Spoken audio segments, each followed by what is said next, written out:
இஸ்லாமிய ஒழுக்கக் கதை. ஒரு சிறிய ஊரில் யூசுப் என்ற நேர்மையான சிறுவன் வாழ்ந்து வந்தான். அவன் மிகவும் ஏழை குடும்பத்தைச் சேர்ந்தவன்.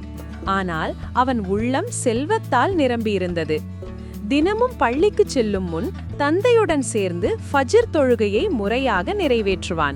அவனுடைய தாய் எப்போதும் அல்லாவை நம்பி நடந்தால் அவர் நம்மை ஒருபோதும் கைவிட மாட்டார் என்று சொல்லிக் கொடுப்பாள். ஒரு நாள் யூசுப் பள்ளியிலிருந்து வீட்டிற்கு திரும்பும் வழியில் ஒரு பணப்பை கிடைத்தது. அதில் நிறைய பணமும் ஒரு கடைக்காரரின் அடையாள அட்டையும் இருந்தது. இந்த பணத்தை வைத்துக் கொண்டால் எங்கள் வீட்டின் கஷ்டம் தீரும் என்று ஒரு கணம் அவன் மனதில் தோன்றியது. உடனே அவன் நபி ஸல்லல்லாஹு அலைஹி வஸல்லம் அவர்களின் ஹதீஸை நினைத்தான். நேர்மைதான் முஸ்லிமின் அடையாளம். யூசுப் அந்த பணப்பையை கடைக்காரரிடம் திருப்பிக் கொடுத்தான். கடைக்காரர் அவனது நேர்மையை பார்த்து மிகவும் மகிழ்ந்து அவனுக்கு பரிசு கொடுத்தார். ஆனால் யூசுப் அந்த பரிசை மறுத்து, அல்லாவின் திருப்தியே எனக்கு பெரிய பரிசு என்றான்.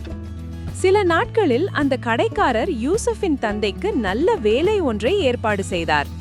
யூசுஃபின் குடும்பம் மகிழ்ச்சியுடன் வாழத் தொடங்கியது. இந்த நிகழ்வு நேர்மை, நம்பிக்கை, அல்லாவின் மீது தவக்கல் வைத்தல் ஆகியவை எப்போதும் நன்மையை தரும் என்பதை அனைவருக்கும் கற்றுக் கொடுத்தது.